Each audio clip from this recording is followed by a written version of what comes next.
40 grams of Barrio Fiesta Lechon Kawali seasoning mix. This one pack. 1 kilo of pork belly. Iyan po.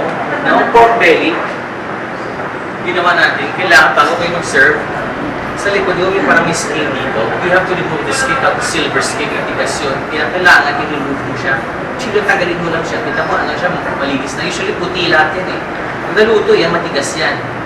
So, kailangan tanggalin mo siya. And it's clean. And then, kailangan wala yung mga bok-bok dito, malinis. Okay? You don't want your guests to complain. Okay, so very simple lang. Ganyan yung recipe natin. And 1 cup of lukewarm water. And wash and clean pork belly in running water and drain. Ito na siya. Dissolve Barrio Fiesta Lechon Kawali seasoning mix in 1 cup of water and marinate and refrigerate for up to 4 hours or longer. So, same thing.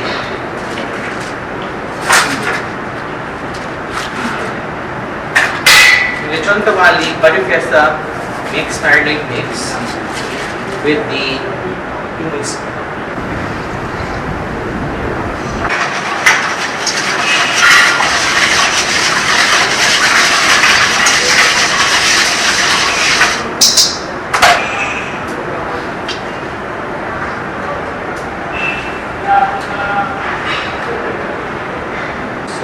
Dip na siya, nakamarinate na.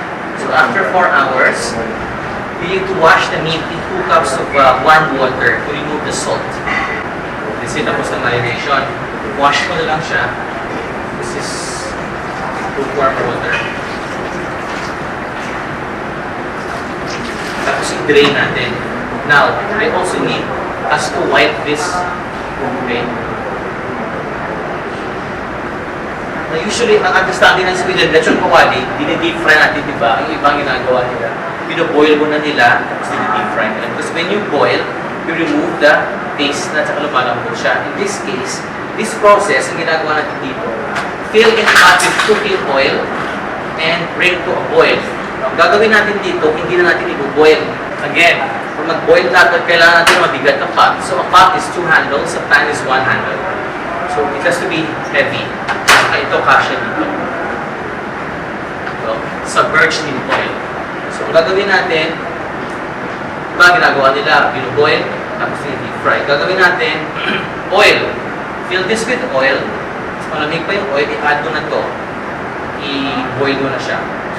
So, after marinating, wash the meat with 2 cups of hot water to defrost and remove excess salt sa galing sa freezer. Fill in pot with cooking oil and bring to a boil.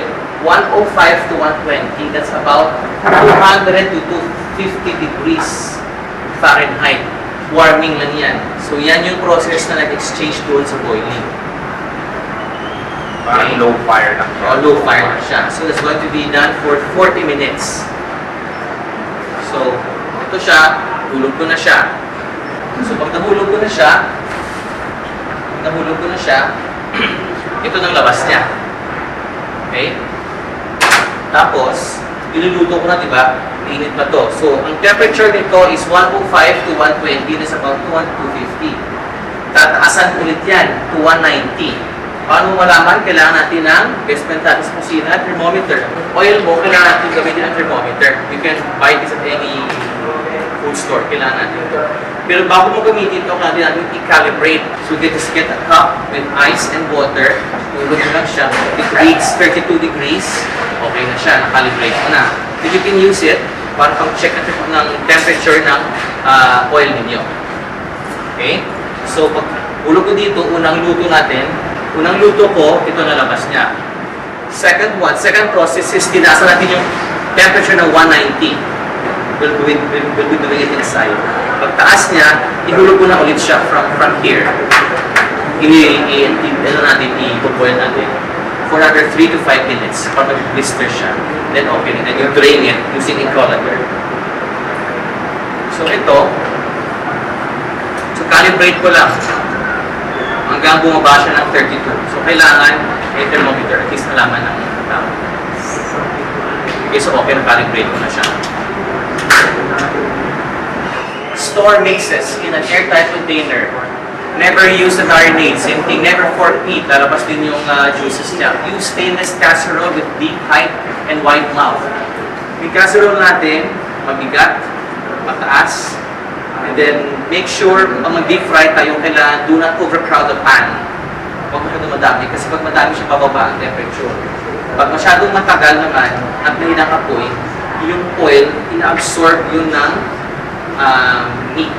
So pag kinat mo, grabe, it's too greasy. It's one thing. Okay, what else? Use good quality fat.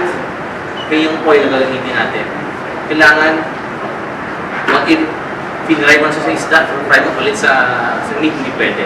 Ang flavor niya magpapantamin. Okay, and never salt. Pag nagpa-fry ka, magkalagay mo ng salt for flavor ng hindi. Kasi gusto mo. Okay, and be very careful kasi kung basa ka, pag yung water, ano siya? Puputok din. Okay, so, i-fry ko lang sa loob.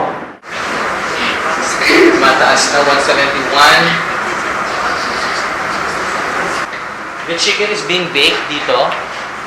Nakalagyan siya sa magic number 350. Tapos the other oven is being ready for broiling. Sa kabila, hindi hulog diretso splatter all over. Kakakailangan yung tongs natin.